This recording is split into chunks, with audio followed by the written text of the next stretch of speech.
Bismillahirrahmanirrahim. Assalamualaikum warahmatullahi wabarakatuh. Innal hamdalillah nahmaduhu wa nasta'inuhu wa nastaghfiruh wa na'udzu billahi min syururi anfusina wa min sayyiati a'malina may yahdihillahu fala mudhillalah wa may yudlilhu fala hadiyalah. Asyhadu an la ilaha illallah wa asyhadu anna Muhammadan abduhu wa rasuluh. Qala Allah Ta'ala fi kitabihil karim, ya ayyuhalladzina amanu taqullaha haqqa tuqatih wa la tamutunna illa wa antum muslimun. Wa qala ta'ala, ya ayyuhan nasu taqu rabbakumul ladzi khalaqakum min nafsin wahidah wa khalaqa minha zawjaha wa batha minhuma rijalan katsiran wa nisaa'a wattaqullaha alladzi tasaaluna bihi wal arham innallaha kana 'alaikum raqiba. Wa qala ta'ala, ya ayyuhalladzina amanu taqullaha wa qulu qawlan sadida yuslih lakum a'malakum wa yaghfir lakum dzunubakum wa may yuti'illaha wa rasulahu faqad faza fawzan 'azima. Amma ba'du, fa inna asdaqal haditsi kitabullah wa khairal huda huda Muhammadin sallallahu alaihi wasallam wa syarral umuri muhdatsatuha fa inna kulla muhdatsatin bid'ah wa kullu bid'atin dhalalah wa kullu dhalalatin finnar. A'adzanallahu wa iyyakum minan nar. Hadirin wal hadirat, ikhwan wa akhwati fillah, habibakumullah. Alhamdulillah, senantiasa kita berucap syukur kepada Allah Subhanahu wa taala atas limpahan rahmat dan karunia dari Allah Subhanahu wa taala. Di pagi hari ini kita masih diberikan kesempatan oleh Allah Subhanahu wa taala untuk bisa melaksanakan sebagian kewajiban kita selaku kaum muslimin muslimat, yaitu talabul ilm atau tafaqquh fid din, atau memperdalami ilmu agama.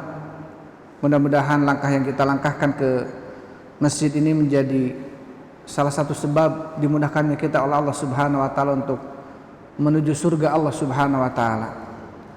Karena dalam sebuah hadis Rasul sallallahu alaihi wasallam, beliau pernah mengatakan, man salaka tariqan yaltamisu fihi ilman sahalallahu lahu bihi tariqan ilal jannah. Barang siapa yang berjalan untuk mencari ilmu agama, maka Allah akan mudahkan baginya jalan menuju surga. Dan juga mudah-mudahan kesempatan yang Allah berikan kepada kita di dalam kesempatan yang kita jadikan untuk mengkaji ilmu agama, salah satu sebab bahwasanya Allah Subhanahu wa taala menginginkan kita menjadi hamba yang baik. Karena dalam sebuah hadis Rasul sallallahu alaihi wasallam, man yuridillahu bihi khairan yufaqihu fid din. Barang siapa yang Allah kehendaki baginya kebaikan, maka Allah akan fahamkan dia di dalam agamanya. Hadirin wal hadirat rahimani wa rahimakumullah, ikhwan wa akhwati fillah, hafizakumullah. Insyaallah di kesempatan ini kita akan membahas tentang sebuah hadis yang kita kutip dari hadis Arba'in Nawawi atau 40 hadis kumpulan yang dikumpulkan oleh Imam Nawawi rahimahullahu taala. Dan hadis ini hadis yang ke-19. Hadis ini disebutkan oleh Imam Nawawi rahimahullahu taala al-haditsu tasi' asyar, hadis yang ke-19. An Abil Abbas Abdullah bin Abbas radhiyallahu anhuma, dari Abil Abbas Abdullah bin Abbas, semoga Allah meridai keduanya, qala, berkata, kuntu khalfan nabiyyi sallallahu alaihi wasallam yauman, saya pernah dibonceng oleh Nabi sallallahu alaihi wasallam pada suatu hari. Faqala, maka Rasul bersabda, ya gulam, wahai anak, inni u'allimuka kalimatin, saya akan mengajarkan kepadamu beberapa kalimat. Ihfadillaha yahfadka, jagalah olehmu Allah, niscaya Allah akan menjagamu. Ihfadillaha tajidhu tujahaka, jagalah olehmu Allah, niscaya kamu akan mendapati Allah ada di depanmu. Idza sa'alta fas'alillah, jika kamu meminta maka mintalah kepada Allah. Wa idza sta'anta fasta'in billah, dan apabila kamu minta pertolongan, mintalah pertolongan kepada Allah Subhanahu wa taala. Wa alam annal ummata, ketahuilah sesungguhnya seluruh umat, seluruh manusia, law ijtama'at ala ayyan fauqa bi syai'in, kalau mereka berkumpul seluruhnya untuk memberikan manfaat kepadamu bi syai'in dengan sesuatu perkara, lam yanfa'uka illa bi syai'in qad katabahu Allahu laka, maka mereka tidak bisa memberikan manfaat kepadamu dengan sesuatu kecuali yang telah Allah tetapkan untukmu. Wa in jitama'u ala ayyadurruka bi syai'in, dan apabila manusia seluruhnya berkumpul untuk memberikan bahaya madarat kepadamu bi syai'in dengan sesuatu, lam yadurruka, maka mereka tidak bisa memberikan madarat kepadamu illa bi syai'in qad katabahu Allahu alaika, kecuali dengan sesuatu yang sudah Allah tetapkan untukmu. Rufi'atil aqlam wa jaffatis suhuf, telah diangkat pena dan telah kering lembaran-lembaran. Rawahu Tirmidzi, hadis ini diriwayatkan oleh Imam Tirmidzi. Wa qala, dan Imam Tirmidzi mengatakan hadisun hasanun sahih, hadis hasan yang sahih. Wa fi riwayat ghairi Tirmidzi, dan di dalam riwayat selain riwayat Tirmidzi, Rasulullah mengatakan ihfadillaha tajidhu amamaka, ya, jagalah olehmu Allah, niscaya kamu akan mendapatkan Allah ada di depanmu. Ta'arraf ilallahi firraha, kenalilah olehmu Allah di waktu luang, ya'rifka fi syiddah, maka Allah akan mengenalimu di waktu sempit. Wa'lam annama akhta'aka lam yakun liyusibak, ketahuilah sesungguhnya apa-apa yang luput darimu tidak akan menimpamu. Wa ma asabaka lam yakun liyukhti'ak, dan apa-apa yang akan menimpamu tidak akan luput darimu. Wa'lam anna nasra ma'as sabri, ketahuilah sesungguhnya pertolongan itu bersama dengan kesabaran. Wa annal faraja ma'al karbi, dan sesungguhnya jalan keluar bersama dengan kesempitan. Wa anna ma'al usri yusrani, dan sesungguhnya bersama dengan dua kesulitan, ya, atau dengan satu kesulitan ada dua kemudahan. Taib ikhwani fillah hafizakumullah, itu hadis yang ke-19 ya, yang kita kutip dari hadis Arba'in Nawawi rahimahullahu taala.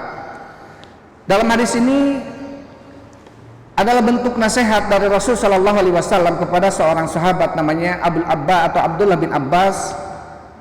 Beliau ketika itu dikatakan oleh Rasul ya gulam, masih dalam kondisi umur dikatakan gulam. Ya, gulam itu adalah sosok manusia atau manusia yang berumur antara 8 sampai 10 tahun, maka dikatakan gulam. Sebagian mengatakan bahwasanya Abdullah bin Abbas ketika itu masih di antara sekitar 8 atau 9 tahun umurnya. Beliau pernah dibonceng suatu hari oleh Rasul sallallahu alaihi wasallam. Dan tentunya ini merupakan salah satu keutamaan Abdullah bin Abbas, semoga Allah meridainya, salah seorang sahabat yang pernah dibonceng oleh Nabi sallallahu alaihi wasallam. Tentunya tidak semua sahabat pernah dibonceng oleh Rasul sallallahu alaihi wasallam. Maka sangat termasuk sangat beruntung ketika seorang sahabat bisa atau mempunyai kesempatan dibonceng oleh Nabi sallallahu alaihi wasallam. Selain tentunya Nabi sallallahu alaihi wasallam ketika membonceng seorang sahabat senantiasa memberikan wasiat, senantiasa memberikan ilmu.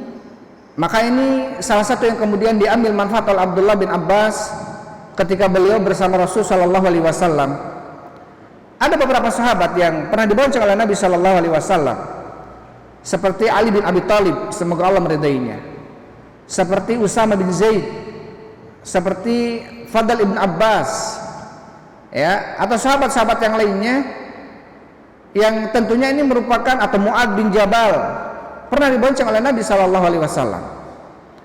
Dan ini tentunya para sahabat-sahabat yang pernah dibonceng oleh Rasulullah memiliki keutamaan. Setidaknya mereka pernah dekat dengan Rasulullah, pernah duduk bareng di atas satu kendaraan dengan Rasul sallallahu alaihi wasallam, dan pernah mendapatkan wasiat yang Allah khususkan atau Rasul khususkan kepada sahabat tersebut. Sebagaimana kepada Abdullah bin Abbas atau kepada Mu'ad bin Jabal, ya Mu'ad, kata Rasulullah, atadri mahakul ibadi alallah wa hakul ibad wa hakullah alal ibad. Ya, Ibnu Abbas atau Mu'ad bin Jabal, beliau pernah mengatakan kuntu radifan Nabi sallallahu alaihi wasallam yauman ala himarin. Saya pernah dibonceng oleh Nabi sallallahu alaihi wasallam suatu hari di atas keledainya. Faqala, maka Rasul mengatakan kepada saya, ya Mu'ad, wahai Mu'ad, atadri ma haqqullahi 'alal ibad wa haqqul ibadi 'alallah. Tahukah engkau apa hak hamba yang harus mereka tunaikan untuk Allah, dan apa yang hak Allah yang harus mereka tunaikan, atau hak hambanya yang harus Allah tunaikan untuk hambanya? Kemudian Abdullah bin Mu'ad bin Jabal mengatakan, qultu Allah wa rasuluhu a'lam. Allah dan Rasulnya lebih mengetahuinya. Kemudian Rasul mengatakan, haqqullah 'alal ibad, hak Allah atas hambanya, an ya'buduhu wa la yusyriku bihi syai'a. Ya, hak Allah atas hambanya, maka hendaklah hamba tersebut hanya beribadah kepada Allah dan tidak boleh mempersekutukan Allah dengan sesuatu apapun. Maka ini hak Allah yang harus kita tunaikan untuk Allah. Tidak boleh kita melakukan menduakan Allah dalam peribadatan kita. Tidak boleh kita memperlakukan Allah dan menduakan Allah dalam peribadatan kita, karena itu termasuk kesyirikan. Ketika kita melaksanakan kesyirikan, berarti kita telah melanggar hak yang harus kita tunaikan untuk Allah Subhanahu wa ta'ala. Kemudian hakul ibadi 'ala Allah, dan hak hambanya yang ada pada Allah, alla yu'adziba man la yusyriku bihi syai'a. Allah tidak akan mengazab hambanya ya selama hamba tersebut tidak mempersekutukan Allah Subhanahu wa ta'ala. Ini salah satu keutamaan para sahabat yang kemudian mempunyai kesempatan, mereka dibonceng oleh Nabi Shallallahu Alaihi Wasallam. Dan pada kesempatan ini adalah Abdullah bin Abbas, semoga Allah meridainya. Ya, seorang sahabat yang yang Allah Subhanahu Wa Taala Rasulnya doakan dengan doa yang masyhur. Dalam sebuah hadis Rasul pernah mengatakan kepada Abdullah bin Abbas dan mengatakannya, Allahumma faqihu fid din wa 'allimhu ta'wil. Ya Allah, jadikanlah orang ini, yaitu Abdullah bin Abbas, orang yang faqih dalam agamanya, dan ajarkanlah kepadanya ilmu ta'wil atau ilmu tafsir. Maka Abdullah bin Abbas termasuk salah seorang sahabat yang mendalam, terkhusus dalam ilmu tafsirnya. Beliau mengatakan, aku pernah dibonceng oleh Nabi Shallallahu Alaihi Wasallam yauman, suatu hari, faqala, dan Nabi mengatakan, ya gulam, wahai anak, ini u'allimuka kalimat, sesungguhnya saya akan mengajarkan kepadamu beberapa kalimat. Kita melihat dalam paragraf ini bagaimana Rasul Shallallahu Alaihi Wasallam beliau senantiasa memperhatikan pendidikan sang anak, bagaimana pentingnya pendidikan dalam Islam yang harus kita sampaikan ketika anak tersebut masih dini, ketika anak tersebut masih kecil.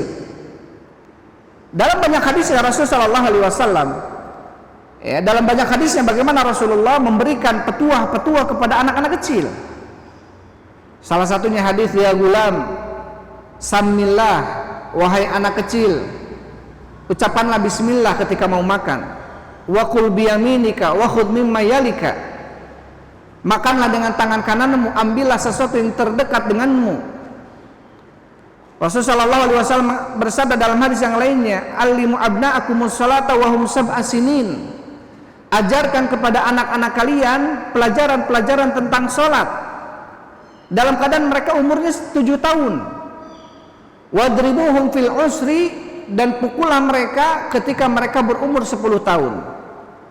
Jadi di waktu umur 7 tahun sudah mulai kita ajarkan kepada mereka tentang pentingnya tauhid, tentang siapa penciptanya, tentang apa yang harus kita tunaikan, apa yang harus kita lakukan untuk Allah Subhanahu wa taala, tentang pelajaran sholat, wajibnya sholat, berapa rakaatnya, kapan saja waktunya, kita ajarkan kepada mereka. Begitu pula dengan syariat-syariat yang lainnya. Kita mulai ajarkan kepada anak-anak kita ketika mereka 7 tahun, ajarkan berpuasa. Walaupun mungkin hanya sampai zuhur, walaupun mungkin hanya sampai jam 9, jam 10 sampai zuhur, semampu mereka. Setidaknya apa? Mereka sudah mulai mengetahui sejak dini tentang kewajiban-kewajiban mereka. Karena ini yang dilakukan oleh Rasul Shallallahu Alaihi Wasallam. Ajarkanlah anak-anak kalian untuk melakukan sholat dalam keadaan mereka umurnya 7 tahun. Kita bawa ke masjid, kita ajak ke masjid. Ya. Ketika mereka berumur 10 tahun kata Rasul, maka boleh untuk dipukul. Boleh untuk dipukul. Karena seorang anak ketika berumur 10 tahun mereka sudah mempunyai sinu tamyiz atau umur-umur yang bisa membedakan mana yang baik, mana yang benar. Sudah mulai memahami, sudah mulai mengerti. Maka bentuk pukulan tersebut akan memberikan pelajaran kepada mereka. Maka ini bagaimana kita melihat pendidikan Islam yang diajarkan oleh Rasul sallallahu alaihi wasallam. Tidak kemudian seseorang bermudah-mudah di dalam memukul anaknya. Tidak kemudian seseorang bermudah-mudah di dalam memarahi anaknya dalam perkara-perkara yang si anak tersebut melakukan sesuatu yang mungkin bikin kita jengkel gitu. Padahal memang tabiat anak seperti itu. Ya, baru saja anak kita mandi, hujan-hujanan mandi, udah bersih, keluar rumah, hujan-hujanan lagi. Padahal masih kecil. 6 tahun, 5 tahun, kan masih umur-umur seperti itu masih wajar kalau kemudian mereka melakukan hal itu. Kita marahi, kita pukuli. Makanya tidak baik dalam Islam, tidak baik untuk psikologi mereka, tidak baik untuk kejiwaan mereka. Disebutkan oleh Syekh Muhammad Zamil Zainu ya, dalam kitabnya Nidaul Murabbin wal Murabbiyat, dalam kitabnya bagaimana seorang murabbi, seorang ayah, seorang pendidik, seorang ibu guru, bapak guru ketika mendidik anaknya. Jadi tidak semua kesalahan yang si anak lakukan kita sikapi dengan kemarahan. Karena ketika kita melihat sebuah kejengkelan yang ada pada anak kita, kita sikapi, kita balas dengan kemarahan, dengan pukulan. Ya, padahal itu adalah merupakan hal yang wajar, hal yang biasa dilakukan oleh hampir setiap anak. Maka ketika anak tersebut melakukan sebuah pelanggaran syariat, misalkan dia mencuri, misalkan dia menghina orang lain, misalkan dia pernah memukul saudaranya yang lain, muslim yang lain, ketika kita marahi dia dengan cara dipukul, si anak tidak mempunyai tidak mempunyai poin penting dalam pukulan orang tuanya karena memang terbiasa dipukul. Karena dengan terbiasa dipukul sehingga si anak tidak menganggap bahwasanya hal ini sesuatu yang besar karena memang terbiasa dipukul. Maka ketika si anak melakukan pelanggaran yang sifat kewajaran seorang anak, maka nggak selamanya untuk kita pukul, untuk kita marahi. Maka perlu bagi orang tua kemudian bersabar menghadapi kondisi-kondisi seperti ini. Tetapi tatkala si anak melakukan pelanggaran yang sifatnya syariat, anak masih kecil sudah mulai mencuri, belajar mencuri, perlu dalam hal ini kita tegas biar si anak tahu, oh ternyata bapak saya marah, berarti amalan yang saya lakukan ini besar, nggak boleh, sehingga membuat bapak saya, umi saya marah. Akhirnya apa? Ada poin dalam hal ini. Tapi kalau setiap pelanggaran si anak kemudian dimarahi, dipukuli, maka ketika si anak melakukan sesuatu yang sifatnya melanggar syariat, kita pukul, kita marahi, maka tidak ada nilai poin di hadapan mereka. Karena apa? Memang terbiasa dengan apa? Dengan pukulan. Taib ikhwan wa akhwati fillah hafizakumullah, tentunya pentingnya ya pengajaran dalam Islam kita sampaikan kepada anak yang masih dalam usia dini. Kita ajarkan kepada mereka tentang cabang-cabang keislaman, terkhusus masalah tauhid, terkhusus masalah akidah, masalah rukun Islam, tata cara sholat, ya, diajarkan si anak untuk berpuasa dan seterusnya. Kemudian dalam kesempatan ini Abdullah bin Abbas ketika itu dibonceng oleh Rasulullah Sallallahu Alaihi Wasallam mengatakan kepadanya, ya gulam, wahai anak, ihfadillaha yahfadka, jagalah olehmu Allah, niscaya Allah akan menjagamu. Dikatakan oleh Imam Nawawi rahimahullahu taala, beliau menjelaskan dalam kitabnya, mensyarah hadisnya sendiri, gitu, hadis yang dalam Arba'in Nawawi ini. Beliau mengatakan, ai ihfad awamirahu wa antasalaha wa antaha an nawahihi yahfaduka fi taqallubatika wa fi dunyaka wa akhiratika. Jagalah olehmu Allah, kata Rasulullah, niscaya Allah akan menjagamu. Maksudnya kata Imam Nawawi, jagalah perintah-perintahnya dengan kita melaksanakan perintah-perintah Allah, menjauhi larangan-larangan Allah. Maka ketika kita menjaga Allah dengan cara melaksanakan perintah dan menjauhi larangan-larangan Allah, yahfadka, maka balasan dari Allah adalah Allah akan menjagamu. Allah akan menjagamu, menjaga dalam gerak-gerikmu, menjaga duniamu, menjaga akhiratmu. Maka seseorang yang dia menghadap kepada Allah Subhanahu wa taala dengan melaksanakan perintahnya dan menjauhi larangannya, maka tidak usah khawatir, tidak usah gelisah dengan urusan-urusan dunia. Karena Allah Subhanahu wa taala tentunya akan memberikan jaminan kepada mereka. Orang yang senantiasa apa? Menjaga perintah Allah dan menjauhi larangan-larangan Allah Subhanahu wa taala. Dalam surat An-Nahl ayat 97, Allah Subhanahu wa taala berfirman, "Man 'amila shalihan min dzakarin aw untha wa huwa mu'min, falanuhyiyannahu hayatan thayyibah." Man 'amila shalihan, barang siapa yang mengamalkan amalan soleh, min dzakarin aw untha, baik laki-laki atau perempuan, wa huwa mu'min, dalam keadaan dia beriman kepada Allah, falanuhyiyannahu hayatan thayyibah, maka betul-betul kami akan berikan kepadanya kehidupan yang thayyib, kehidupan yang baik. Allah jamin dalam ayat ini. Kalau kita lihat, falanuhyiyannahu hayatan thayyibah, Allah bersumpah dengan dua kalimat sumpahnya. Yang pertama dengan lam taukid, yang kedua dengan nun taukid, ya, nun taukid sakilah. Falanuhyiyannahu, maka betul-betul kami akan berikan kepadanya kehidupan yang baik, yang thayyib. Nanti kita bisa lihat ya dalam surat An-Nahl ayat 97. Allah Subhanahu wa taala menguatkan, bersumpah bahwasanya akan memberikan kehidupan yang thayyib kepada siapa? Kepada orang yang mengamalkan amalan soleh dan dia beriman, baik laki-laki atau perempuan.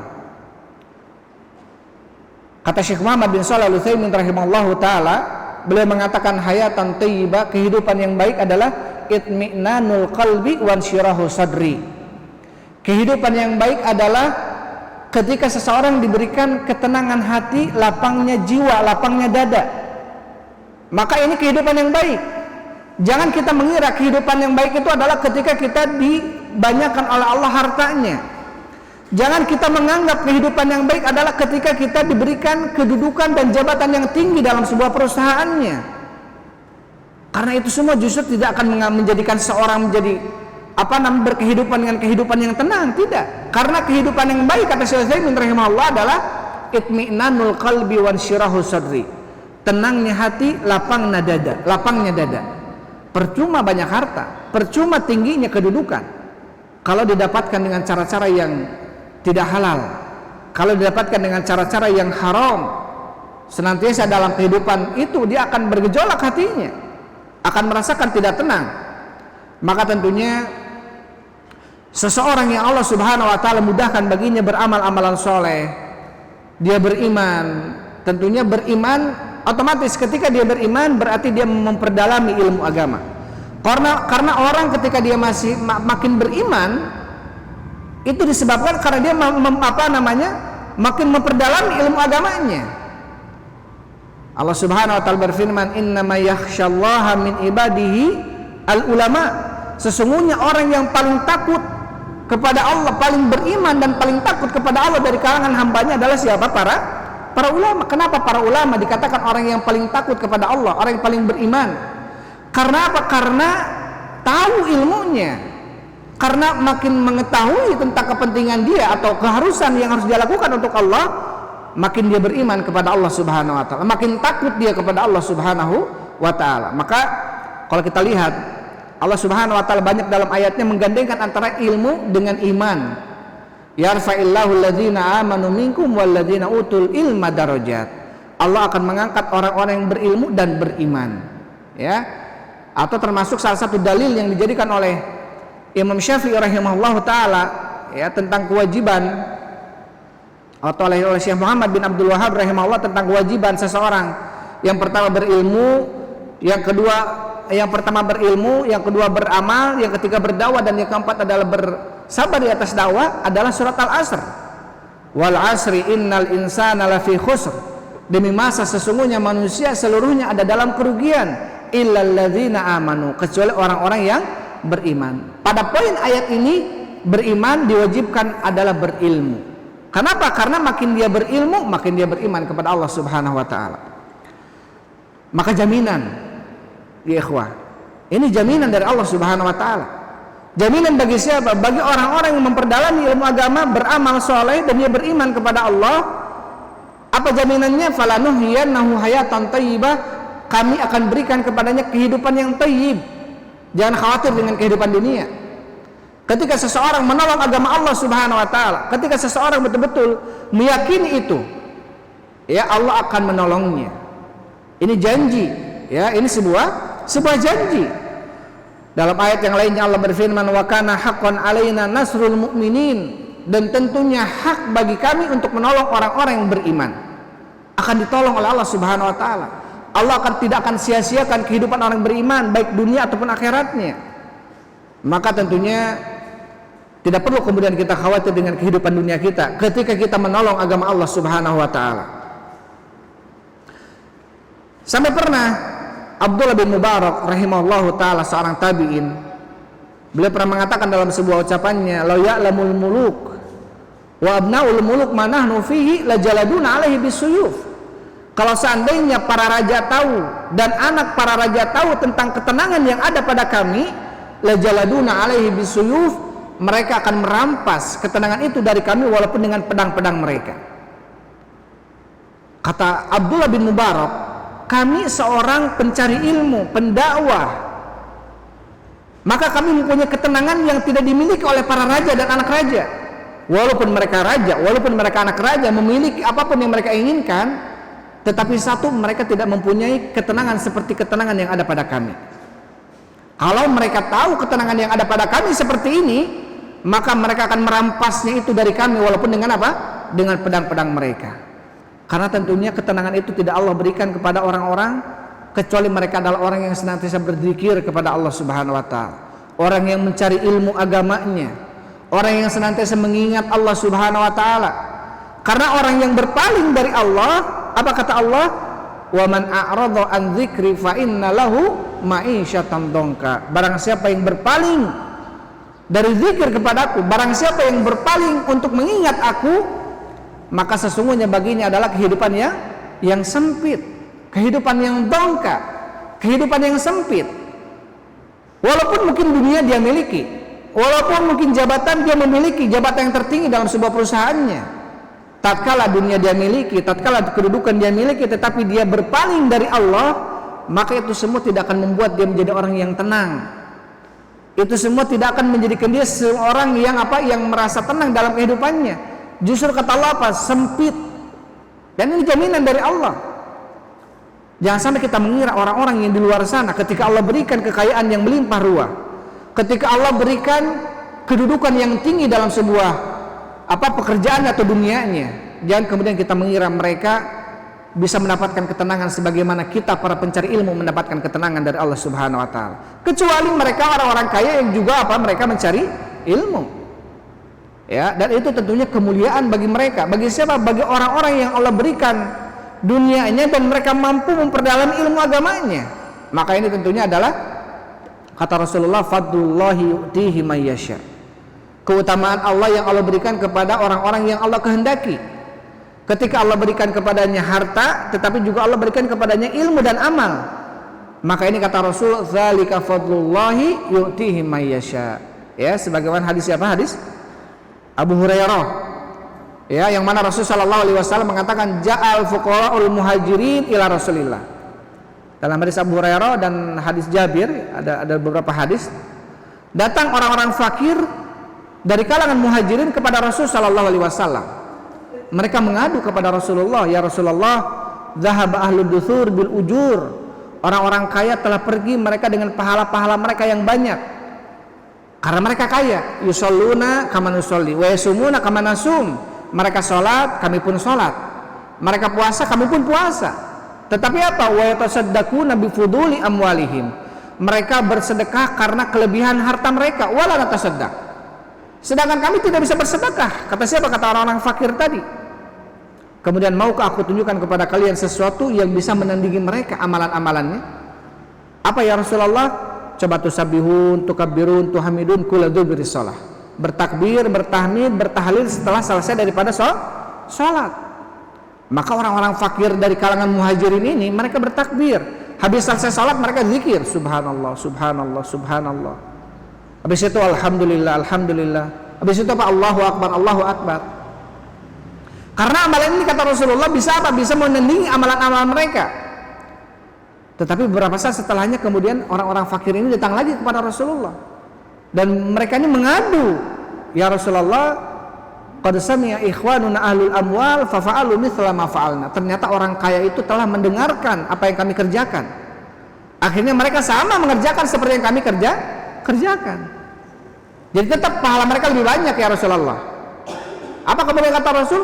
Dzalika fadlullahi yu'tihi may yasha. Itu adalah keutamaan Allah yang Allah berikan kepada orang-orang yang Allah kehendaki. Ketika Allah berikan keluasan hartanya dan dia mampu melaksanakan itu di dalam hak-hak Allah, ya, di dalam fungsi-fungsinya, tidak kemudian membuat dia jauh dari Allah, justru makin mendekatkan diri kepada Allah dengan harta yang dimilikinya, maka itu adalah dzalika fadlullahi yu'tihi may yasha. Taib. Tetapi harus kita ketahui, dunia atau kesulitan dan kemudahan itu semua adalah ujian dari Allah Subhanahu wa taala. Allah Subhanahu wa taala berfirman, "Wa nabluukum bisyarri wal khairi fitnah." Kami akan uji kalian dengan syarri, kejelekan, wal khairi, dan kebaikan. Fitnah sebagai ujian. Jadi kefakiran, kemiskinan ujian dari Allah, kekayaan juga adalah ujian. Tetapi harus diketahui bahwasanya ujian dunia, ujian kemudahan, ujian kekayaan, ujian kelapangan, ujian kesehatan itu lebih sulit dibanding ujian kesulitan. Dibanding sulit dibanding ujian apa? Kefakiran, kemiskinan. Apa dalilnya? Salah satu dalilnya adalah datang atau ada 3 orang yang Allah uji. Yang satu buta, yang satu kepalanya gundul botak, tidak pernah berambut. Yang ketiga adalah orang yang penyakit kulit, ya, kulitnya itu belang, si belang namanya. Kemudian turunlah malaikat berubah wujud manusia. Dengan izin Allah, malaikat tersebut menyembuhkan seluruh penyakitnya, dan masing-masing di antara mereka diberikan yang satu unta, satu sapi, yang kedua, yang ketiga adalah kambing. Dan Allah kembangbiakan harta tersebut. Setelah berapa lama malaikat turun kembali menguji dengan sosok wujud manusia, tetapi kali yang kedua ini adalah sosok manusia dalam keadaan sedang musafir, habis berbekalan dan minta sedekahnya kepada 3 orang ini. Datang yang kepada yang Allah berikan unta. Dia mengatakan bahwasanya adalah saya ibnu sabil, saya orang yang sedang dalam perjalanan, wa qata'at biyas subul, dan habis perbekalan saya. Kemudian bisakah aku memberikan haknya kepada kami? Ya, karena ada hak yang harus kita tunaikan kepada orang-orang yang meminta. Tapi dia mengatakan, aduh, saya nggak bisa nih. Ya. Kemudian malaikat ini, manusia ini mengingatkan, bukankah kau dulu miskin? Bukankah kau dulu adalah seorang yang punya penyakit rambutnya botak dan kemudian Allah sembuhkan, dan kemudian diberikan unta dan kemudian Allah kembangbiakan? Dia mengatakan, tidak, ini hasil jerih payah saya, katanya. Harta yang saya miliki ini hasil jerih payah saya. Dia lupa dengan apa? Dengan pemberian Allah Subhanahu wa taala. Kepada yang kedua sama, jawabannya demikian. Dia mengatakan, "La, ini harta saya ini warathu kabiran an kabirin, hasil warisan dari nenek moyang saya." Tetapi kepada yang ketiga, yang Allah berikan kesembuhan ketika matanya buta dan Allah berikan kambing. Dia mengatakan, "Apa yang kamu butuhkan ambillah." Kemudian dia mengatakan, saya ini adalah utusan Allah kepadamu, dan 2 orang sahabatmu tidak lulus dengan ujian ini. Jadi 3 orang yang Allah uji dengan ujian kesenangan, hanya 1 yang lulus, 2 tidak.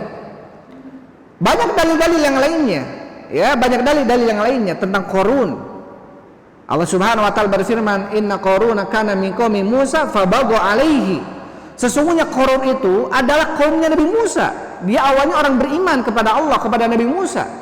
Tetapi ketika Allah uji dengan apa? Dengan harta yang berlimpah ruah, bisnisnya Allah Subhanahu wa taala mudahkan, sehingga dia menjadi seorang yang sangat besar dan sangat kaya ketika itu. Sampai Allah mengatakan, "Wa inna mafatihahu latanu bil usbati ulil quwwah." Sesungguhnya kunci pembendaharaan Qarun ini, kuncinya saja itu tidak bisa diangkat oleh orang-orang yang kuat. Ya. Usbah ini adalah 7 orang lebih, 3 sampai 9 dikatakan usbah. Jadi dari 3 atau 9 orang yang kuat-kuat, kuncinya saja nggak bisa dibuka. Saking apa? Saking besar, saking banyaknya harta siapa? Qarun. Tapi ketika dia kufur kepada Allah, membangkang nabinya Muhammad sallallahu alaihi wasallam. Padahal Qarun ini kana min qaumi Musa. Sebagai riwayat mengatakan saudaranya Nabi Musa alaihissalam, anak pamannya Nabi Musa alaihissalam. Awalnya beriman kepada Nabi Musa alaihissalam ketika Allah uji dengan ujian dunia, kemudian menjauhkan dia dari Allah Subhanahu wa taala, menjauhkan dia dari Allah Subhanahu wa taala. Maka tentunya kesulitan, kemudahan adalah ujian dari Allah. Rasa sakit, rasa sehat adalah ujian dari Allah Subhanahu wa taala. Kefakiran, kekayaan adalah ujian dari Allah Subhanahu wa taala. Maka ujian justru dengan ujian kesenangan lebih susah dibanding ujian dengan ujian kesulitan. Taib. Kemudian setelahnya Rasul mengatakan kepada Abdul bin Abbas, ihfadillaha tajidhu tujahaka. Jagalah olehmu Allah, niscaya kamu akan mendapatkan Allah ada di depanmu. Niscaya kamu akan mendapatkan Allah ada di depanmu. Ini ditafsirkan oleh hadis yang setelahnya. Kata Imam Nawawi rahimahullahu taala, ini seperti hadis yang riwayat yang lainnya. Coba lihat ya, yang riwayat tadi. Ini kan riwayat Tirmidzi, ada riwayat selain riwayat Tirmidzi, ihfadillah tajihu amamak, kemudian apa? Ta'arraf ilallahi fir raha, ya'rifka fi siddah. Kenalilah olehmu Allah di waktu luang, niscaya Allah akan mengenalimu di waktu sempit. Jadi kalau kita banyak mengingat Allah di waktu sehat kita, di waktu senang kita, di waktu kaya kita, ya, di waktu luang kita, maka Allah akan mengingat kita dalam keadaan kita diberikan kesulitan, kefakiran, kesusahan, kelaparan. Dan harus kita ketahui bahwasanya kondisi ini tidak terus-menerus bersama kita. Rasa sedih, rasa suka, bahagia, ya, itu sebenarnya akan bergulir kepada manusia. Mungkin sekarang kita sedih, besok kita bisa senang. Mungkin sekarang kita fakir, besok kita bisa mungkin diberikan kecukupan oleh Allah Subhanahu wa taala. Sekarang kita kaya, mungkin besok kita fakir. Allah Subhanahu wa taala berfirman, "Wa tilkal ayyamu nudawiluha bainan nas." Itulah hari-hari yang kami putarkan di antara manusia. Jangan kemudian kita beranggap bahwasanya ketika kita diberikan kekayaan sekarang, kekayaan ini adalah kekayaan yang abadi terus-menerus bersama kita. Karena apa? Ada suatu hari yang kemudian Allah berikan kita kesulitan. Maka tatkala kita membiasakan diri kita mengingat Allah di waktu senang kita, tatkala Allah gulirkan kondisi itu kepada kita, maka Allah akan berikan kita pertolongan di waktu sempit kita, di waktu susah kita, di waktu lapar kita. Karena kondisi itu pasti ada dengan kita. Ya, karena kondisi itu pasti menimpa kita. Kita nggak selamanya senang terus, ada kalanya kita sedih. Maka tatkala kita sedih karena terbiasa kita mengingat Allah di waktu senang kita, maka Allah akan mengenali kita dan menolong kita, membantu melewati ujian-ujian tersebut. Ya, dikatakan oleh Nawawi rahimahullahu taala. Dan ini contohnya adalah kita melihat bagaimana contoh siapa sosok Fir'aun dengan sosok Nabi Yunus alaihissalam. Sosok Fir'aun dengan sosok Nabi Yunus alaihissalam disebutkan oleh Imam Nawawi rahimahullahu taala tentang siapa? Tentang sosok Nabi Yunus alaihissalam. Ya, wa inna Yunus laminal mursalin, kata Allah. Ini dalam surat Shafat 143 sampai 144 atau 45. Wa inna Yunus laminal mursalin. Sesungguhnya Nabi Yunus adalah termasuk utusan-utusan Allah Subhanahu wa taala. Idz abaqa ilal fulkil mashhun. Ketika berpaling dari kaumnya dan naik ke perahu, meninggalkan kaumnya dan naik ke perahu, tetapi perahunya mashhun. Perahunya dalam kondisi penuh. Fasahama fakana minal mudhadin, maka ternyata harus ada seseorang yang turun dari perahu itu karena perahunya apa? Goyang. Akhirnya apa? Diundilah, fasahama, diundilah. Fakana minal mudhadin. Ternyata Nabi Yunus adalah sosok nama yang harus keluar dari perahu itu. Akhirnya apa? Ketika dia keluar dari perahu meloncat ke lautan, faltaqamahu hutu wa huwa mulim, maka ditelan oleh ikan yang besar, ikan hut namanya. Ya mungkin sekarang walala paus mungkin ya. Ikan hut. Ya, ditelan oleh ikan hut wa huwa mulim. Apa kemudian kata Allah? Falaula annahu kana minal musabbihin la labitha fi batnihi ila yaumi yub'atsun. Kalau seandainya Nabi Yunus ini bukan orang yang senantiasa tasbih kepadaku, kata Allah, maka dia akan tinggal di dalam perut ikan tersebut sampai hari dibangkitkan, sampai hari kiamat. Tetapi kenapa kemudian Allah keluarkan dari ikan perut atau dari perut ikan? Karena apa? Karena annahu kana minal musabbihin. Karena Nabi Yunus adalah orang yang senantiasa apa? Bertasbih, senantiasa mengingat Allah di waktu apa? Waktu luangnya. Ketika Allah berikan kesempitan kepada Nabi Yunus, Allah mudahkan ujian tersebut. Kemudian Nabi Yunus fanada fid dhulumat, Nabi Yunus meminta kepada Allah, berdoa kepada Allah Subhanahu wa taala. Fid dhulumat, di dalam keadaan dhulumat. Dhulumat ini penuh dengan kegelapan. Kata para ulama ahli tafsir, kegelapan yang pertama adalah kegelapan malam. Kegelapan yang kedua adalah kegelapan dalamnya lautan. Kegelapan yang ketiga adalah kegelapan di dalam perut ikan. Dalam kondisi penuh dengan kegelapan dan kegelapan, Allah masih mendengar lirihnya suara siapa? Nabi Yunus. Dalam perut ikan Hud, Nabi Yunus meminta kepada Allah dan beristighfar, fanadha fil dhulumat alla ilaha illa anta subhanak inni kuntu minadz zalimin. Ya, maha suci Engkau ya Allah, sesungguhnya aku termasuk orang yang zalim. Apa bentuk kezalimannya? Ketika apa? Ketika jengkel mungkin ya kepada umatnya, ketika didakwahi dalam keadaan mereka tidak mengikuti dakwahnya, akhirnya apa? Al-baqa, akhirnya berpaling dari umatnya, akhirnya meninggalkan umatnya. Sudahlah, saya tinggalkan saja. Akhirnya Nabi Yunus naik ke perahu yang ketika itu dalam keadaan kondisi penuh perahunya. Maka dikatakan oleh Imam Nawawi rahimahullahu taala, lihat kondisi Nabi Yunus alaihissalam, orang yang senantiasa mengingat Allah di waktu lapangnya, di waktu senangnya, di waktu luangnya, di waktu kayaannya, di waktu sedang Allah berikan kemudahan kepadanya. Maka tatkala Allah berikan kesulitan kepadanya, berikan kelaparan kepadanya, berikan kesempitan kepadanya, Allah akan tolong dia. Maka Rasul mengatakan, ta'arraf ilallahi firraha ya'rifka fi syiddah. Ya, kenalilah olehmu Allah di waktu luangmu, niscaya Allah akan mengenalimu di waktu apa? Di waktu sempitmu. Ini yang pertama, sosok Nabi Yunus alaihissalam. Sekarang yang kedua adalah sosok Fir'aun. Ya, dalam surat Yunus Allah berfirman ya, ayat 90 sampai 92 ya. Allah Subhanahu wa taala berfirman, hatta idza adrakahul gharq, ketika Fir'aun diliputi dengan air, maksudnya tenggelam. Ketika Allah menenggelamkan Fir'aun, kemudian apa? Fir'aun mengatakan qala amantu bima amanat, qala amantu annahu la ilaha illa ya, annahu la ilaha illa allazi amanat bihi banu Israila wa ana minal muslimin. Ketika Fir'aun ditenggelamkan Allah di Laut Merah, ya, ketika mengejar Nabi Musa alaihissalam, kemudian Allah mengatakan kepada Nabi Musa, ya Musa, ya, idrib bi'asokal bahra fanfalaqa fakana kullu firqin qatawdil azim, kata Allah, coba pukulkanlah lautan itu dengan tongkatmu ya Musa, maka seketika laut itu akan menjadi dua gunung yang besar, maksudnya akan membelah. Akhirnya dipukul oleh Nabi Musa alaihissalam.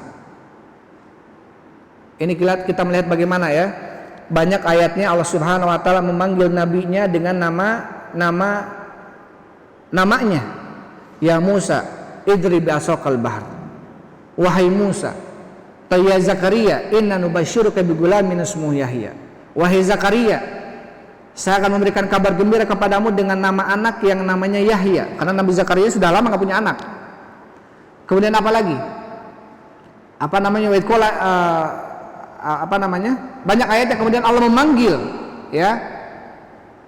Tetapi tatkala Allah Subhanahu wa taala memanggil atau kepada Nabi Yahya, ya Yahya khudil kitaba biquwwah. Wahai Yahya, ambillah kitab itu dengan kekuatan. Atau ya Ibrahim, atau banyak nabi yang lain dipanggil dengan nama, tetapi ketika memanggil nama Nabi Muhammad, Allah memanggilnya ya Nabi Allah, ya Rasulullah, ya ayuhan nabi, wahai nabi, wahai utusan Allah, ya, atau memanggil dengan Abdullah, panggilan hamba Allah, bukan dengan nama Nabi Muhammad sallallahu alaihi wasallam. Bagaimana Allah Subhanahu wa taala, Allah di dunianya saja Allah memuliakan Nabi Muhammad ini dibanding nabi-nabi yang lainnya. Terlebih nanti di hari kiamat di padang mahsyar, yang Allah akan memberikan syafaat hanya untuk Rasul sallallahu alaihi wasallam. Ketika seluruh manusia berbondong-bondong datang kepada Nabi Adam, kemudian beliau tidak bisa memberikan syafaat karena salah satu menyebabkan keluar dari surga adalah dosa Nabi Adam alaihissalam. Coba datang kepada Nabi Nuh, Sama tidak bisa. Datang kepada Nabi Ibrahim, Nabi Musa, Nabi Isa, akhirnya kepada Nabi Muhammad SAW. Maka di sini apa di sini? Bagaimana poin yang kedua ini ya? Allah Subhanahu wa taala mengatakan ya, bahwasanya ketika Fir'aun Allah tenggelamkan, atau kemudian Allah mengatakan kepada Nabi Musa alaihissalam, ya Musa idrib bi'asokal bahr, wahai Musa pukullah lautan itu dengan tongkatmu. Dipanggil namanya dengan nama siapa? Nabi Musa. Beda dengan Rasulullah SAW.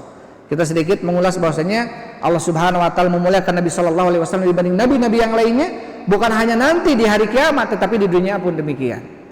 Dalam sebuah hadis Rasul mengatakan, ana sayyidu waladi Adam yaumal qiyamati wala fakhr. Saya adalah pemimpinnya anak Adam nanti di hari kiamat. Wala fakhr, dan saya tidak bangga. Ya, dan saya tidak bangga. Tidak kemudian berbangga dengan apa? Dengan sesuatu yang Allah berikan kepadanya. Tapi di dalam poin yang kedua di sini adalah ketika Fir'aun ditenggelamkan oleh Allah Subhanahu wa taala, dia mengatakan qala amantu, ya, billadzi amanat bihi banu Israil, atau qala amantu annahu la ilaha illalladzi amanat bihi banu Israil. Aku beriman kepada zat yang tidak ada sesembahan, yaitu Tuhannya Banu Israil, wa ana minal muslimin, kata Fir'aun, dan saya termasuk orang yang berislam, berserah diri. Padahal kondisinya ketika itu lagi apa? Sedang sakaratul maut, karena dia sudah tenggelam, mau mati dia. Dia mengatakan, saya beriman sekarang, beriman kepada Nabi Musa, Rabbnya Nabi Musa dan Nabi Harun. Tapi apa kata Allah Subhanahu wa taala? Al-ana, sekarang ya Fir'aun, wa qad asaita qablu wa kunta minal mufsidin. Sekarang ya Fir'aun kau beriman, padahal dahulu kau adalah seseorang yang membuat kerusakan dan seorang yang melakukan kemaksiatan kepada Allah. Fal yauma nunajjika bi badanika, maka hari ini saya akan selamatkan badanmu, litakuna liman khalfaka ayah, agar menjadi apa? Pelajaran bagi orang-orang setelahmu. Maka Fir'aun ini diabadikan oleh Allah sekarang sebagai bentuk pelajaran bagi orang-orang setelah Fir'aun. Lihatlah sosok orang yang mengaku dirinya Tuhan, ya, orang yang membangkang kepada nabinya, kepada Allah Subhanahu wa taala, ya, sehingga apa? Akan mengambil pelajaran orang-orang yang mempunyai akal. Tayyib ikhwan wa akhwati fillah habibakumullah. Rasulullah mengatakan kepada Ibn Abbas, ihfadillaha tajidhu tujahaka. Kata Imam Nawawi rahimahullahu taala, sebagaimana Rasul mengatakan dalam hadis yang lainnya, ta'arraf ilallahi firraha, kenalilah olehmu Allah di waktu luangmu, niscaya Allah akan mengenalimu di waktu sempitmu. Maka ketika Allah Subhanahu wa taala berikan musibah kepada kita, dan kita termasuk orang-orang yang senantiasa meluangkan waktu kita untuk mengingat Allah, meluangkan waktu kita untuk berzikir kepada Allah, salah satu bentuknya adalah menghadiri pengajian-pengajian, maka mudah-mudahan ini adalah merupakan salah satu sebab ketika Allah berikan kesempitan kepada kita, Allah ada untuk menolong kita, memudahkan kita di dalam melewati ujian tersebut. Kemudian setelahnya Rasulullah mengatakan kepada Ibnu Abbas, idza sa'alta fas'alillah, jika kamu meminta maka mintalah kepada Allah. Wa idza sta'anta fasta'in billah, jika kamu minta pertolongan mintalah pertolongan kepada Allah Subhanahu wa taala. Sosok Abdullah bin Abbas masih kecil, tetapi Rasul sallallahu alaihi wasallam sudah mengajarkan kepadanya apa? Senantiasa bersandar kepada Allah Subhanahu wa taala, senantiasa menyandarkan urusan hanya kepada Allah Subhanahu wa taala. Maka tatkala perkara yang kebiasaan atau kebanyakan kebiasaan manusia atau kebanyakan anak-anak kecil, mereka sedikit-sedikit memanggil ibunya, memanggil ayahnya, ya ummi, ya abi, ya umma, ya uba, ya aba, misalkan ya ibu, ya bapak. Tapi Rasul sallallahu alaihi wasallam senantiasa mengajarkan kepada Abdullah bin Abbas untuk senantiasa meminta perkara kepada Allah Subhanahu wa taala. Para sahabat, para ulama terdahulu senantiasa menyandarkan mereka kepada Allah, bahkan dalam urusan dapur sekalipun, ya, mereka meminta ketika tidak ada garam sekalipun di rumah mereka, mereka minta kepada Allah Subhanahu wa taala.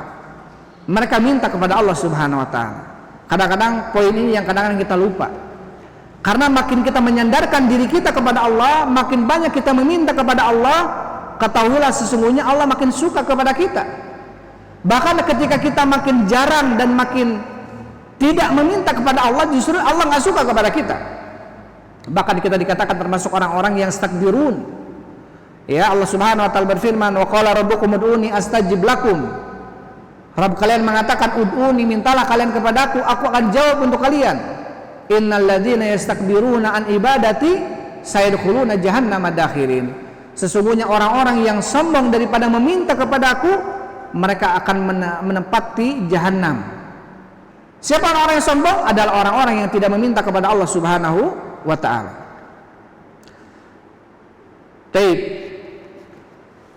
Tentunya juga tidak boleh seseorang bermudah-mudah di dalam meminta sesuatu kepada orang lain, ya, kecuali sesuatu yang memang ada butuh atau sesuatu yang betul-betul hajat dalam hal itu, ya, dan itu tidak dijadikan sebuah kebiasaan dalam meminta kepada selain Allah Subhanahu wa ta'ala, ya, walaupun hukum asalnya adalah boleh ketika kita meminta kepada selain Allah, ketika kita meminta pertolongan kepada selain Allah, bahkan istighotsah kepada selain Allah, kalau yang kita minta hadir dan qadir, ada dan mampu, ada dan mampu menunaikan permintaan kita. Nggak bisa kita minta kepada seseorang, orangnya ada di depan kita, tetapi permintaannya sesuatu yang dia tidak mungkin menunaikannya. Hanya Allah yang mampu memberikan menjawabnya. Misalkan kita datang kepada seseorang minta disembuhkan penyakit kita, ini nggak boleh, karena yang menyembuhkan adalah Allah. Kita datang kepada seseorang agar orang tersebut menurunkan hujan untuk kita, ini tidak boleh, ya, karena syarat bolehnya kita meminta kepada selain Allah, minta pertolongan kepada selain Allah, beristiadzah kepada selain Allah, minta perlindungan kepada selain Allah, syaratnya harus dia qadir, mampu, dan harus hadir, harus ada orangnya, ya, harus ada orangnya. Karena dalam sebuah hadis Rasulullah sallallahu alaihi wasallam, la yazalun nas yas'alun nasa bighairi bihi ba'sun, terus menerus ada seorang manusia yang meminta kepada manusia yang lainnya tanpa kebutuhan, tanpa hajat darurat gitu. Dia jadikan itu sebagai sebuah kebiasaan. Apa kemudian kata Rasulullah, nanti dibangkitkan di hari kiamat, walaysa fi wajhihi, ya, mud'atul lahmin atau mudghatul lahmin. Nanti dibangkitkan di hari kiamat dan tidak ada di wajahnya secuil daging pun. Bagi siapa? Bagi orang yang bermudah-mudah di dalam meminta kepada selain Allah Subhanahu wa ta'ala. Minta-minta, apalagi menjadikan itu sebagai profesi. Nah, ini tidak boleh. Walaupun tentunya ketika ada seseorang yang meminta kepada kita dan orang tersebut betul-betul memang butuh, ya, maka perlu untuk kita tunaikan. Karena apa? Dalam harta kita ada hak bagi siapa? Lisaili wal mahrum, wa fi amwalihim haqqun lisail wal mahrum. Di dalam harta mereka, maksud siapa? Orang beriman, ada haknya bagi orang-orang yang meminta dan bagi orang-orang yang terhalang dari rezeki, ya, dari rezeki karena dia mungkin cacat, nggak bisa bekerja, kemudian dia meminta-minta, maka wajar kita beri kepada dia karena ada hak dia dalam harta kita. Dan yadul ulya khairun min yadi sufla, kata Rasulullah. Tangan di atas itu lebih baik daripada tangan di bawah. Di sini Rasul mengajarkan bagaimana pentingnya dari sejak dini betul-betul menyandarkan urusan kepada Allah Subhanahu wa ta'ala. Kemudian setelahnya Rasul mengatakan, wa alam annal ummata law ijtama'at ala ayanfauka bi syai'in. Ketahuilah kalau seandainya seluruh umat manusia berkumpul untuk memberikan manfaat kepadamu dengan sesuatu,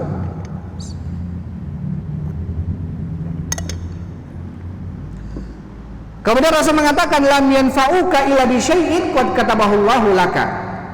Maka mereka tidak bisa memberikan manfaat kepadamu dengan sesuatu kecuali sesuatu yang sudah Allah tetapkan untukmu.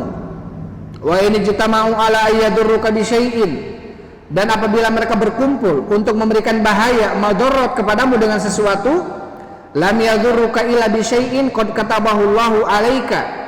Mereka tidak bisa memberikan madarat kepadamu, tidak bisa mencelakakanmu kecuali dengan sesuatu yang sudah Allah tetapkan untukmu.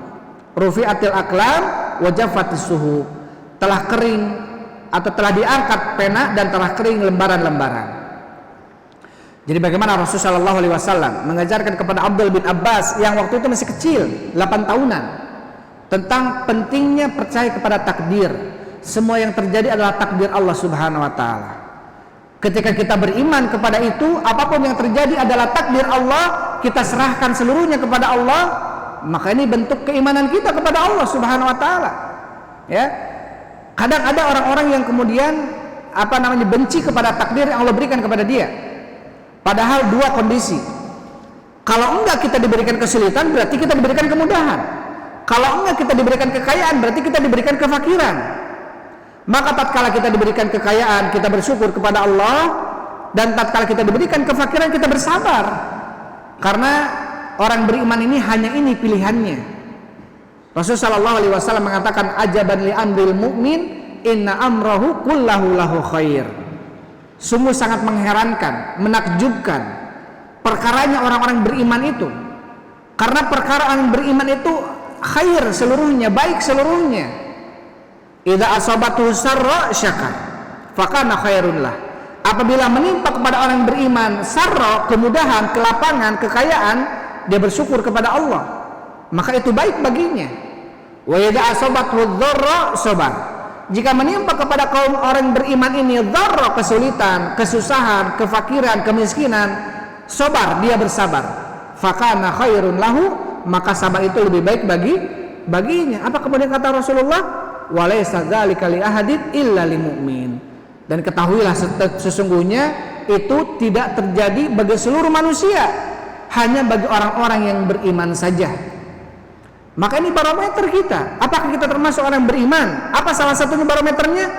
Kita bersyukur enggak ketika Allah berikan kemudahan kepada kita? Kita bersabar enggak ketika Allah berikan kesempitan kepada kita? Ini barometer keimanan yang Rasulullah SAW sebutkan dalam hadis tadi. Karena yang mampu melakukan itu adalah orang-orang yang beriman, kata Rasulullah SAW. Dalam sebuah ayat Allah Subhanahu wa taala berfirman, "Wa minan nasi may ya'budullah ala harf." Ya. Idza in asabatu khairun itma'anna bih. Wa in asabatu fitnatun inqalaba ala wajhi khasirad dunya wal akhirah. Dzalika huwal khusranul mubin. Ada di antara manusia yang beribadah kepada Allah tuh ala harfin. Harf ini ala torfin, maksudnya dari satu sisi saja. Ada orang-orang yang beribadah kepada Allah dari satu sisi saja.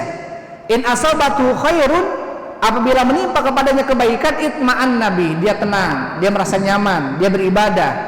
Jadi ibadahnya itu ketika apa? Ketika dia diberikan kemudahan, dia ibadah sama Allah, dia yakin sama Allah, dia ibadah. Tapi tatkala Allah Subhanahu wa taala berikan kesulitan kepadanya, wa in asabathu fitnatun, dan ketika Allah uji dia dengan kesulitan, inqalaba ala wajhi, dia berbalik wajahnya menjadi kufur. Apa kemudian kata Allah? Khasirad dunya wal akhirah, kerugian dunia dan kerugian akhirat. Dzalika huwal khusranul mubin, itu adalah kerugian yang nyata. Karena kesulitan, kemudahan, dua-duanya adalah ujian dari Allah Subhanahu wa taala. Maka perlu ketika kita diuji dengan kemudahan kita bersyukur, dan perlu ketika kita diuji dengan kesulitan kita bersabar atas ujian yang Allah berikan kepada kita. Karena intinya apa? Al khair fi makhtarahullah. Kebaikan itu adalah sesuatu yang Allah pilih untuk kita. Kadang kita menginginkan begini tapi Allah menakdirkan kita begitu, berarti itu baik bagi kita. Kita harus yakin itu. Ya, kita harus berhusnudzon sama Allah Subhanahu wa taala. Kita harus berbaik sangka sama Allah Subhanahu wa taala. Mungkin kalau kita sekarang menjadi pejabat, belum tentu kita bisa bertakwa sama Allah. Mungkin kalau kita menjadi orang kaya, belum tentu kita bisa setenang ini, bisa belajar, bisa datang ke masjid setiap waktunya. Mungkin kalau Allah berikan kemudahan-kemudahan dalam dunianya, kita nggak bisa menjadi orang yang beriman. Ini perlu juga untuk kita syukuri. Kenapa Allah jadikan kita seperti ini? Ini atas keinginan dan iradah Allah Subhanahu wa taala. Dan kita harus berhusnudzon. Mudah-mudahan ini adalah pilihan terbaik dari Allah Subhanahu wa taala. Ikhwan wa akhwati fillah hafizakumullah. Kemudian di dalam poin yang terakhir ini Rasulullah SAW itu mengingatkan kepada siapa? Kepada Abdullah bin Abbas tentang pentingnya menyandarkan urusan kepada Allah Subhanahu wa taala, tentang beriman kepada qada dan qadar Allah. Ya, tentang beriman kepada qada dan qadar dari Allah Subhanahu wa taala. Di dalam riwayat yang di bawahnya hampir sama dengan riwayat di atas, tapi riwayatnya beda dengan lafadznya. Wa'lam anna ma akhta'aka, ketahuilah sesungguhnya apa-apa yang tidak akan menimpamu, apa-apa yang tidak akan atau yang luput darimu tidak akan menimpamu, dan apa-apa yang akan menimpamu tidak akan luput darimu. Jadi apapun yang Allah tetapkan untuk kita tidak mungkin meleset. Apapun yang Allah tidak tetapkan untuk kita tidak akan mungkin menimpa kita, apapun itu. Ya, maka beberapa saat dari sekarang, apapun kejadian yang terjadi untuk kita itu atas kehendak dan keputusan dari Allah Subhanahu wa taala. Dan itu sudah ribuan tahun yang lalu Allah tetapkan untuk kita. Dan kita perlu beriman dengan dengan beriman kepada takdir seperti ini. Kemudian setelahnya Rasulullah sallallahu alaihi wasallam mengatakan wa'lam anna nasra ma'as sabri. Ketahuilah sesungguhnya pertolongan itu bersama dengan kesabaran. Wa annal faraja ma'al karbi, dan sesungguhnya jalan keluar faraj itu ma'al karbi bersama dengan kesempitan. Wa anna ma'al usri yusrani, dan sesungguhnya bersama satu kesulitan ada dua kemudahan. Ini rahmat dari Allah Subhanahu wa taala. Ya, Allah akan memberikan kemudahan yang besar bagi hambanya. Ma yuridullahu bikumul yusra, ya, walakin yuridu bikumul usra. Ya, Allah tidak menginginkan bagi kalian kesulitan, tetapi Allah menginginkan bagi kalian kemudahan. Ya, Allah tidak menginginkan bagi kalian apa? Sulit, tetapi justru Allah ingin kalian itu mudah. Maka di sini kaidahnya kata Rasulullah, ketahuilah pertolongan itu ada ketika kita bersabar. Pasti pertolongan itu ada bagi orang-orang yang bersabar. Ketika kita diberikan ujian oleh Allah, ketika kita mengharapkan pertolongan dari Allah, maka salah satu kuncinya yang pertama adalah sabar. Ketika diuji oleh Allah, karena Allah ingin tahu kualitas keimanan kita, maka cara yang paling tepat adalah sudah sabar saja, karena otomatis ini akan lewat. Ya, musibah yang kita alami ini akan lewat suatu saat. Yang perlu adalah kita termasuk orang yang sabar ataukah tidak. Pandemi sekarang ini, corona sekarang ini hampir mau 2 tahun. Ya, yang diinginkan Allah dengan kejadian-kejadian seperti ini, apakah kita termasuk orang yang sabar ataukah tidak? Ataukah termasuk orang yang justru makin jauh dari Allah Subhanahu wa taala, justru makin jauh dari kebaikan-kebaikan? Maka ini tentunya kita termasuk orang yang tidak lulus dengan ujian, karena ini ujian. Ketika kita diuji oleh Allah, cara satu-satunya adalah sabar. Maka ketika sabar itu datang, kata Rasul apa? Maka pertolongan akan datang bersama dengan kesabaran. Semakin kita bersabar, semakin pertolongan itu akan datang. Dan apa dan kata Rasulullah, wa annal faraja ma'al karbi, dan jalan keluar itu bersama dengan kesulitan. Ketika kita makin sulit menghadapi ujian dari Allah Subhanahu wa taala, apapun bentuk ujiannya, rasa sakit yang kita derita, atau kemiskinan yang kita alami, atau kesusahan hidup yang kita jalani misalkan. Ketika ujian tersebut kita rasakan makin sulit, ya Allah berat sekali gitu ya. Ya Allah makin berat ujian ini. Ya Allah semakin hari semakin enggak kuat saya gitu ya. Maka ketahuilah semakin dekat dengan jalan keluar dari Allah. Karena Allah tidak akan membebankan suatu beban kepada jiwa, pasti jiwa itu mampu mengatasinya, mampu melewatinya. Ketika kita merasa sudah tidak kuat, berarti ketika kita merasa sudah tidak kuat dengan ujian ini, ketahuilah pasti pertolongan akan datang. Pasti itu menjadi sunatullah itu. Kata para ulama mengatakan, daqat falamma stuqimat halaqatuha furijat wa kuntu adunnu la tufraju. Jadi hati ini ketika mendapatkan ujian dari Allah, dia seperti lingkaran. Makin berat ujian yang diterima, makin sempit hati, makin ya Allah sudah enggak sabar gitu. Ketika makin sempit sudah nggak ada lagi, dia akan terpecah, dia akan keluar seperti ini. Ya, jadi sesuatu makin ditekan, dia justru akan pecah. Dan itu kondisi ujian. Ketika Allah uji kita dengan ujian apapun, ketika sabar ya Allah kita sabar, tapi makin berat, ketahuilah justru pertolongannya makin datang, makin akan dekat dengan pertolongan. Salah satunya disebutkan oleh Ibnu Qayyim rahimahullah tentang kondisi siapa? Kondisi Ka'ab bin Malik rahimahullah radhiyallahu anhu, seorang sahabat. Ya, kita tahu Ka'ab bin Malik tiga orang sahabat yang pernah diuji oleh Allah, dia dijauhi oleh Rasul dengan para sahabat ketika itu karena tidak ikut perang Tabuk ketika itu. Jadi ada 3 orang namanya Ka'ab bin Malik, Murarah sama Hilal. Padahal yang tidak ikut perang Tabuk ketika itu ada puluhan orangnya. Tetapi yang diuji oleh Allah hanya 3 orang ini saja. Yang puluhan ini datang kepada Rasul, ya Rasulullah maafkan saya tidak ikut berperang, saya begini begitu. Yang lain ada memang dia perempuan, yang lain ada memang dia seorang yang sakit, yang lain ada yang memang orang laki-laki tapi udah tua, dia minta izin sama Rasul nggak bisa ikut perang. Ada orang-orang munafik yang kemudian dibiarkan oleh Rasulullah gitu ya. Tapi hanya 3 orang inilah yang diuji oleh Allah, dan Allah inginkan keimanannya yang kuat. Karena ujian adalah rasa kasih sayang dari Allah. Ketika dia diuji, itu tanda kasih sayang dari Allah. Akhirnya 3 orang ini diuji oleh Allah, nggak diajak bicara oleh Rasulullah, nggak diajak bicara oleh manusia seluruhnya, kecuali oleh istrinya saja. Dan itu berlangsung 40 hari. 40 hari ini mereka diuji oleh Allah dengan tidak diajak bicara oleh Rasulullah dan tidak diajak bicara oleh seluruh kaum muslimin yang ada di sana, kecuali para istri-istrinya. Datang ke masjid, mereka sholat ke masjid, salam kepada teman-temannya, sahabat-sahabatnya, nggak ada satupun yang menjawab salamnya. Seakan-akan orang itu tidak ada di dunia itu. Makin sempit dirasakan. Datang kepada Rasul mengucapkan salam, dilihat bibirnya, ternyata alhamdulillah bergerak. Akhirnya Ka'ab bin Malik masih merasa gembira karena Rasul bergerak, tentunya menjawab salam walaupun tidak keras. Tetapi sempit Ka'ab bin Malik, ya. Tetapi kesempitan itu masih diobati ketika pulang ke rumahnya. Akhirnya apa? Ada istrinya, membesarkan hatinya, menyabarkannya, sabar saja.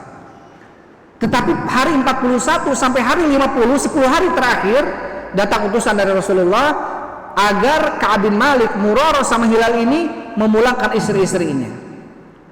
Tetapi kemudian istrinya Murarah sama Hilal ini datang kepada Rasulullah, ya Rasulullah, suami-suami saya ini orang tua. Kalau saya tinggalkan, tidak ada yang ngurus, kasihan mereka. Akhirnya diberikan izin oleh Rasul, sudah tinggal bersamamu. Tapi Ka'ab bin Malik ini tidak diizinkan karena Ka'ab bin Malik seorang yang muda. Akhirnya istrinya pergi, kata Ka'ab bin Malik, intalik ila ahlika, pulanglah kamu ke keluargamu. Ya, maka dengan kalimat ini kata Ibnu Qayyim, kalimat ucapan seseorang kepada istrinya, pulanglah kamu kepada keluargamu, pulanglah kamu ke ibumu, ini bukan kalimat cerai, kecuali dengan itu ada niatan cerai. Karena ini adalah kalimat sindiran, bukan kalimat sorohah, bukan kalimat cerai dengan sorohah dengan terang-terangan. Jadi harus dengan niat. Taib. Jadi 40 hari masih berbicara dengan istrinya Ka'ab bin Malik ini, tetapi hari ke-41 sampai hari ke-50 Ka'ab bin Malik sendirian, ya, sampai tidak ada seorang pun yang diajak bicara. Makin sempit.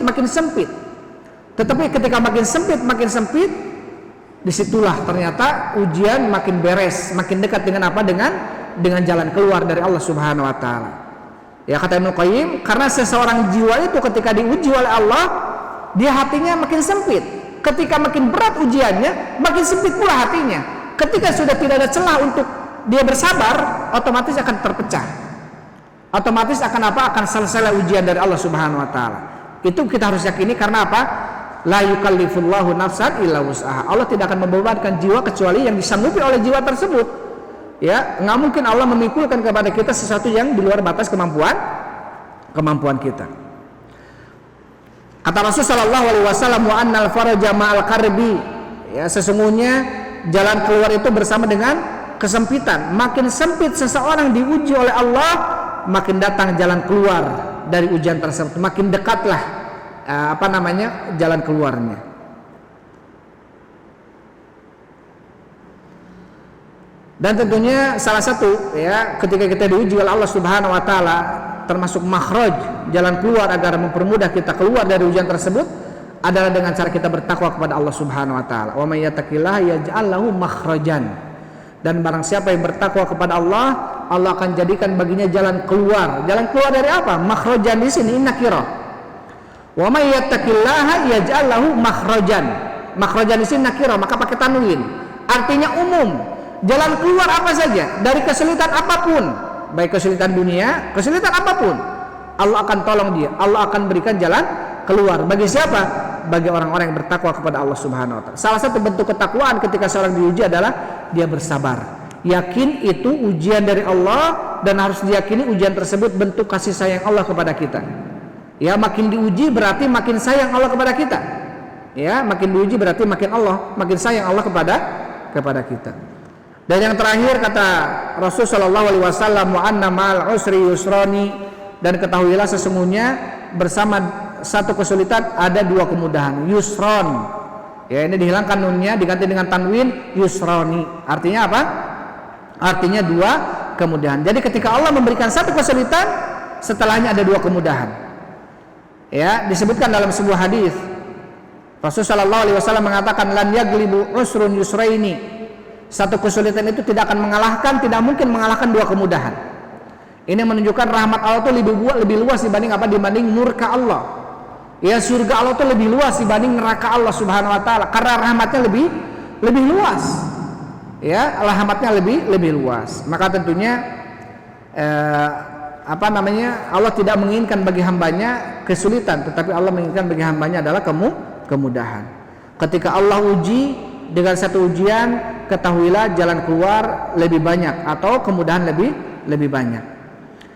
Wa dzalika anna Allah Ta'ala dzakara al-usra marrataini, dan Allah menyebutkan kemudahannya dua kali, jalan keluarnya dua kali. Wa dzakara al-yusra marrataini lakinna indal arab anal ma'rifata idza uidat ma'rifatun tawahhadat.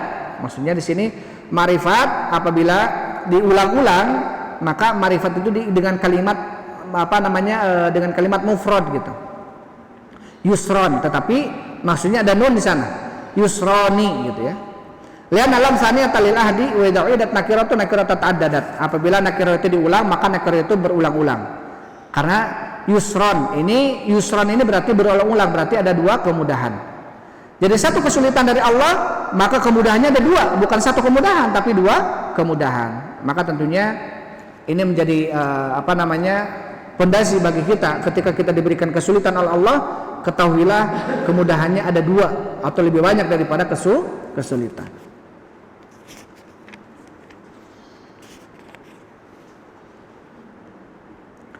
Tapi di sini disebutkan oleh Syekh Muhammad bin Shalih Al-Utsaimin ya, rahimallahu taala, ada beberapa faedah dari hadis ini. Kandungan hadis ini yang pertama, mulatafatun Nabi sallallahu alaihi wasallam liman huwa dunahu. Mulatafah ini kelembutannya Nabi sallallahu alaihi wasallam terhadap orang yang di bawah atau terhadap orang yang lebih kecil dari Nabi sallallahu alaihi wasallam. Rasul itu bersikap lembut gitu ya. Rasul bersikap apa? Lembut terhadap orang yang lebih kecil. Rasul mengatakan, ya gulam, inni u'allimuka kalimat. Ini kelembutannya Rasul terhadap orang yang lebih kecil. Karena dalam hadis yang lainnya Rasul mengatakan, laisa minna man lam yarham shagirana wa yuqir kabirana wa ya'rif li alimina haqqahu. Bukan termasuk dari golongan kami, kata Rasulullah, orang yang tidak menyayangi yang lebih kecil darinya dan tidak menghormati orang yang lebih tua darinya. Dan bukan dari golongan kami orang yang tidak mengetahui hak-hak ulama-ulamanya. Maka ini contoh Rasulullah. Selain Rasul bersabda, juga Rasul mencontohkan bagaimana sikap Rasul kepada orang yang lebih kecil atau lebih tua. Senantiasa memberikan sikap yang lembut. Kemudian yang kedua, annahu yanbaghi liman alqa kalaman idza ahamiyatin an yuqaddima lahu ma yujibu laftal intibah. Wajib ya, sepantasnya bagi orang yang menyampaikan kabar yang sekiranya penting gitu ya. Ini mungkin bagi para penyampai berita, MC dan lain sebagainya. Jika mau menyampaikan sesuatu yang sekiranya penting, maka apa? Yuqaddima lahu ma yujibu laftal intibah. Harus didahului oleh sesuatu yang sekiranya mampu membuat dia ini menengok gitu. Di sini Rasul mengatakan, ya gulam, wahai anak. Akhirnya anak tersebut akan nengok. Ya, kalau kita mengingat orang yang mungkin ketika mengaji dia lalai, diingatkan, ya fulan, hey, wahai yang pakai baju hijau misalkan. Setidaknya dia langsung ingat, langsung ngaliuk gitu ya. Nah, maka baru setelah itu kita sampaikan. Jadi kalau kita mempunyai kabar yang sekiranya penting, maka didahului oleh sesuatu yang bisa membuat orang tersebut berpaling, maksudnya menghadapkan wajahnya agar mendengarkan. Ini termasuk manajemen dalam public speaking juga demikian ya. Kemudian yang ketiga, ana min hifdillahi hafizahullah. Bahwasanya barang siapa menjaga Allah, ana man hafizallah hafizahu. Barang siapa menjaga Allah, Allah akan menjaganya. Dan kebalikannya berarti barang siapa yang melalaikan Allah, Allah akan melalaikannya. Ada orang-orang pingin rezeki, pingin kemudahan, pingin ini, pingin itu. Dia yakin itu semua adalah pemberian Allah, tapi dia melalaikan Allah. Tapi dia melalaikan perintah-perintahnya. Padahal dia yakin yang memberikan itu semua adalah siapa? Allah. Seharusnya ketika kita menginginkan sesuatu dari Allah, kita mendekat kepada Allah Subhanahu wa taala. Dengan cara apa? Dengan cara melaksanakan perintah-perintahnya dan menjauhi larangannya. Kata Syekh Utsaimin, hadis ini adalah barang siapa yang menjaga Allah, Allah akan menjaganya. Mafhumnya berarti barang siapa yang melalaikan Allah, menyia-nyiakan Allah, berarti Allah akan menyia-nyiakannya. Mungkin selama ini doa kita nggak dijawab oleh Allah Subhanahu wa taala karena kita termasuk orang yang menyia-nyiakan Allah, melalaikan perintah Allah mungkin. Ya, maka tatkala kita ingin dijabah doa kita, dimudahkan urusan kita, dilancarkan rezeki kita, maka kita jagalah Allah. Kita senantiasa menjaga perintah dan menjauhi larangan Allah, karena itu sebab orang tersebut dimudahkan oleh Allah Subhanahu wa taala. Tapi Bapak Ibu yang dirahmati Allah Subhanahu wa taala, ikhwan wa akhwati fillah, hafizakumullah. Itu tadi ya sedikit penjelasan tentang hadis yang ke-19 yang kita kutip dari hadis Arba'in Nawawi tentang banyak poin ya yang tadi kita sampaikan. Sudah masuk azan zuhur. Sebelum ditutup mungkin ada yang perlu dipertanyakan. Tafadhol ya, silakan.